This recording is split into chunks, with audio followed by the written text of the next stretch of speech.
What if every healing, every miracle, every transformation doesn't come from outside, but flows from one limitless source within? The blessings of a devout Catholic, the prayers of a Jew, the chanting of a Buddhist monk. Different names, different rituals, but one source. Welcome to the Illumined Entrepreneurs. We will be learning metaphysical concepts, ideas, and principles, bridging the gap to make them easy to understand and practical to take action.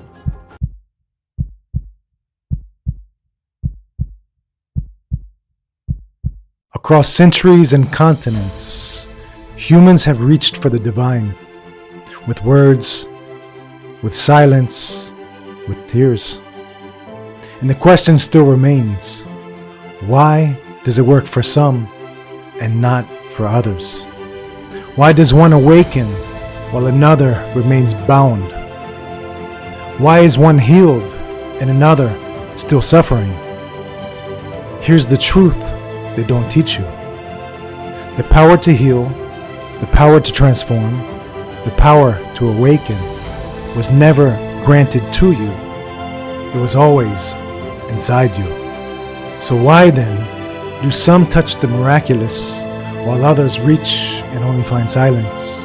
Because the answer was never outside. Not in the temple, not in the text, not in the touch of another's hand. It waits inside, quiet, steady, eternal, waiting to be remembered. For centuries, the myth of exclusivity echoed down the corridors of time. Our way is the way. Our God, the true God. Our doctrine, the only path. Like rival teams in sacred jerseys, each claiming victory only by this way. But what if the separation is an illusion? What if truth was never about branding, but about being?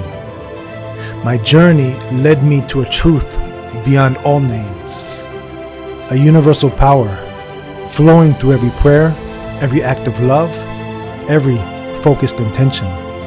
Call it God, call it source, call it the field, the force, the Tao. It doesn't need a label. It responds to your belief. But belief, true belief, has been hijacked. For centuries, institutions have claimed ownership of the divine. They taught that to access God, you must go through them, through hierarchy, through obedience, through the rules. Krishnamurti once said, when you give your identity to an institution, you stop being yourself. You become a vessel for their agenda. This is not faith. This is conditioning. Psychological programming that whispers, you are not worthy unless we say so. But the truth, the universe has never needed anyone's permission. Science has stumbled on this idea. They call it the placebo effect, where a sugar pill, completely inactive, can heal simply because a person believes it will. The body responds, not to the pill, but to the belief you hold in your mind. Its shadow is known as the nocebo effect, where a person can be given the same sugar pill, but this time hold the belief of a negative side effect, and the body responds by creating illness, not because of the pill, but because the body obeys the mind. Where attention goes, energy flows. The sacred isn't in the ritual, it's in the consciousness behind it. So if belief is the activator, why do so many stay stuck?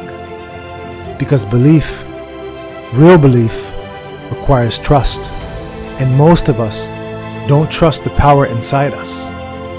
Not because it isn't real, but because it threatens everything we've been taught to believe. It's too simple for the mind to grasp, too dangerous for for the system to allow.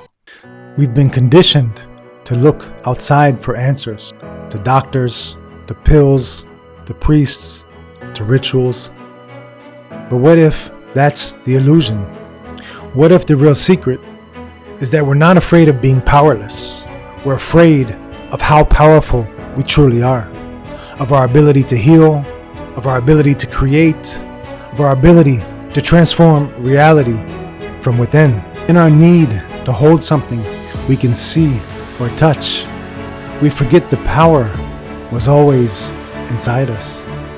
It's true, symbols can help, and the universe always meets us where we are, offering rituals and tools not to limit us, but to guide us toward what was always there.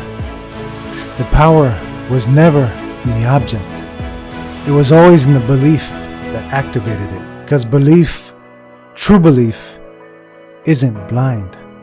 It's the moment you speak a word, hold an intention, or direct your focus, and reality bends.